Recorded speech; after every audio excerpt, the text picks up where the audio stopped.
Good evening everyone, welcome to the class. स्वागत है आज की क्लास में आपका। इसके पहले हमने कुछ क्वेश्चंस बनाए। आई होप आपको वो समझ आए होंगे और आपने उन क्वेश्चंस की प्रैक्टिस की होगी। और आज हम कुछ और क्वेश्चंस बनाने वाले हैं जिसकी प्रैक्टिस हम करेंगे। चलिए हम स्टार्ट करते हैं। ये क्वेश्चन आप देख सकते हैं आपकी स्क्रीन पर। क्वेश्चन लिखा हुआ है, आशीष लिमिटेड ने एक मशीन हीरा ट्रेडर से 40,000 रुपए में क्रय की। आधी राशि का भुगतान रोकड़ में कर दिया गया और शेष राशि के लिए 10 रुपए वाले समता अंश निर्गमित किए। आशीष लिमिटेड की पुस्तकों में पंजी प्रविष्टियां कीजिए। तो यहाँ पे जो कंपनी है आशीष लिमिटेड, इन्होंने एक मशीन हीरा ट्रेडर से खरीदी। कितने में खरीदी? 40,000 रुपए में खरीदी। और प्रश्न में ये भी लिखा हुआ है कि आधी राशि का भुगतान रोकड़ में कर दिया गया, यानी कि 40 में से आधा भुगतान रोकड़ में कर दिया गया और बाकी के लिए अंशों का निर्गमन हुआ है। बाकी की जो राशि है 40 में से 20, आधी राशि यानी 20,000 का भुगतान कर दिया गया है। लेकिन इसके बाद जो बचती है शेष राशि कितनी बचती है? 20,000। शेष राशि कितनी बचती है? 20,000। इस शेष राशि के लिए 10 रुपए वाले समता अंश निर्गमित किए गए। तो समता अंश यहाँ पे कहीं भी ये लिखा नहीं है कि प्रीमियम में निर्गमित हुए या बट्टे में निर्गमित हुए, तो हम ये मान के चलेंगे कि 10 रुपए वाले समता अंश 10 रुपए में निर्गमित किए गए। तो कितने निर्गमित किए गए? अगर हमें इसे कैलकुलेट करना है तो हम 20,000 को 10 से भाग देंगे। इसका मतलब एक एक शून्य कटने के बाद 2,000 अंशों का निर्गमन हुआ है। और किसे हुआ है निर्गमन? हीरा ट्रेडर्स को निर्गमन हुआ है। लेन देन बैंक के माध्यम से करती है, तो जहां पर भी हमें रोकड़ का इस्तेमाल करना है वहां पे आप बैंक शब्द का प्रयोग करेंगे। ठीक है, तो आप क्या लिखेंगे? मशीन खाता डेबिट। आप जहां पे रोकड़ लिख रहे हैं वहां पे लिखेंगे बैंक खाता से। और आशीष लिमिटेड ने किससे मशीन खरीदी? हीरा ट्रेडर से। तो आप लिखेंगे हीरा ट्रेडर से और अमाउंट कितना आएगा वहां पे? 20,000। तो और नरेशन क्या होगा? मशीन के क्रय करने पर या मशीन क्रय की और आधी राशि का भुगतान किया। आप देख सकते हैं ये जो प्रश्न स्क्रीन पर दिख रहा है ये ऋण पत्र चैप्टर से है, ऋण पत्र लेखांकन। तो यहाँ पर और अंश चैप्टर में कुछ टॉपिक्स जो थे वो कॉमन है। टॉपिक है ऋण पत्र का लेखांकन, ऋण पत्र का निर्गमन। ऋण पत्र चैप्टर का ये क्वेश्चन है, 3 मार्क्स का ये क्वेश्चन है। और आपको जब आप क्वेश्चन पढ़ेंगे, देखिए एक कंपनी ने 10 रुपए वाले 20,000 5% ऋण पत्र जनता को जारी किए। संपूर्ण राशि एक मुश्त प्राप्त हो गई। कंपनी की पुस्तकों में जर्नल लेखे कीजिए। ये बिल्कुल मिलता जुलता प्रश्न है जैसा अंश में बनाया, लेकिन आपको पता है मुख्य अंतर अंश और ऋण पत्र के बीच का?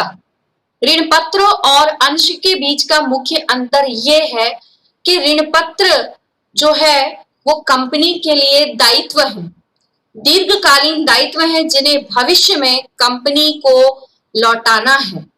लेकिन अंश जब कंपनी जारी करती है तो अंशों के जो अंशधारी होते हैं वो कंपनी के स्वामी कहलाते हैं। क्योंकि अंश जो है वो कंपनी का एक भाग है जिसे कंपनी जनता को निर्गमित करती है। और जो अंशों को लेता है उसे अंशधारी कहते हैं, लेकिन जो ऋण पत्र को लेता है उसे ऋण पत्रधारी कहते हैं। एक मुख्य अंतर ये है कि ऋण पत्र दायित्व होते हैं, दोनों के ही माध्यम से पूंजी को इकट्ठा किया जाता है। ऋण पत्र भी जब जारी होते हैं तो उसका उद्देश्य होता है कि पूंजी को इकट्ठा करना, लेकिन चूंकि ये दायित्व है, ये केवल एक प्रलेख मात्र है। ऋण पत्र एक प्रलेख मात्र है जिसके माध्यम से कंपनी क्या लेती है? दीर्घकालीन अवधि के लिए ऋण प्राप्त करती है और इस ऋण को कंपनी को भविष्य में एक निश्चित अवधि के बाद चुकाना पड़ता है। और जब ये कंपनी ऋण पत्र जारी करती है तो उसी समय ब्याज की दर भी निश्चित हो जाती है। तो जो ये प्रतिशत लिखा होता है, आपने देखा होगा प्रश्नों में कि ऋण पत्र के आगे एक प्रतिशत लिखा है, जैसे यहाँ पे भी लिखा है 5%। इसका हमें कुछ करना नहीं है, केवल ये ब्याज की दर है जो ऋण पत्र पर कंपनी को दे है। मतलब कंपनी जो है इसे देगी, कंपनी को दे नहीं है, कंपनी इसे क्या है? देगी। किसे देगी? जिसको ऋण पत्र जारी किया गया है। ठीक है। तो इसका जो ट्रीटमेंट है, इसका जो उपचार है, बिल्कुल जैसे हमने अंश चैप्टर में किया था वैसा ही है, लेकिन अंशों के माध्यम से पूंजी इकट्ठा होती है तो हम वहां पे अंश पूंजी लिखते थे, लेकिन चूंकि ऋण पत्र दीर्घकालीन दायित्व है तो हम उसे ऋण पत्र पूंजी नहीं लिखेंगे, केवल लिखेंगे ऋण पत्र।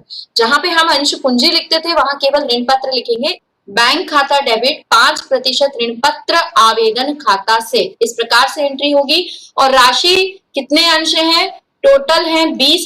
कितने ऋण पत्र हैं? टोटल है 20,000 और एक ऋण पत्र टोटल है 10 रुपए का, तो 20,000 गुणित 10, ये कितने की प्राप्ति होगी? 2 लाख, 2 लाख की। अब हम इस आवेदन से प्राप्त राशि को ऋण पत्र खाते में हस्तांतरित करेंगे। 5% ऋण पत्र आवेदन खाता डेबिट 5% ऋण पत्र खाता से, और राशि आपकी सेम होगी 2 लाख, 2 लाख।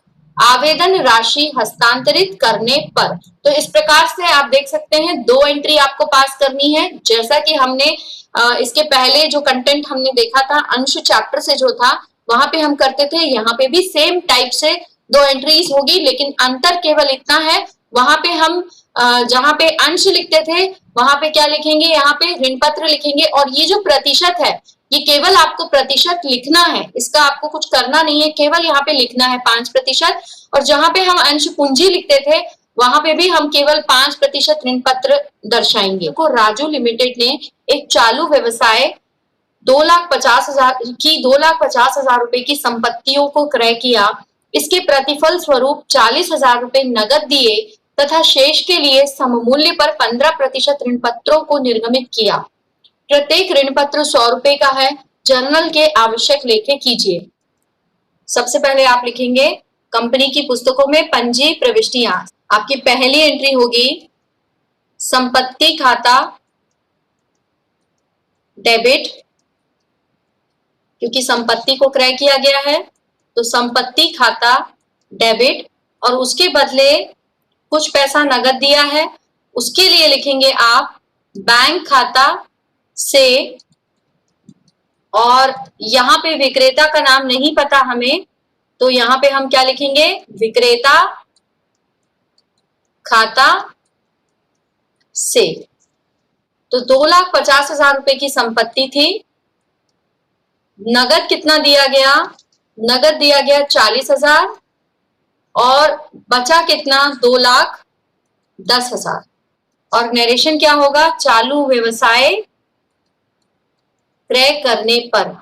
इसके बाद इसके बदले सममूल्य पर 15% ऋण पत्रों को निर्गमित किया। तो आपकी जो दूसरी प्रविष्टि होगी ऋण पत्र निर्गमन की, किसे निर्गमन किया? विक्रेता को। तो यहाँ पे विक्रेता का जो खाता है, विक्रेता का, क्योंकि हमें नाम नहीं पता कि विक्रेता कौन है, तो इसलिए हम यहाँ पे लिख रहे हैं विक्रेता। तो विक्रेता का खाता जो है ये क्या होगा? डेबिट होगा। विक्रेता का खाता डेबिट 15% ऋण पत्र खाता से, और राशि आपको पता ही है सममूल्य पर किया है तो 2,10,000 और 2,10,000 ही चुकाना है। और नरेशन क्या होगा? ऋण पत्र का निर्गमन सममूल्य पर। तो आज के लिए इतना ही। अगली क्लास में इससे आगे के टॉपिक के साथ हम लोग फिर मिलेंगे। Thank you everyone.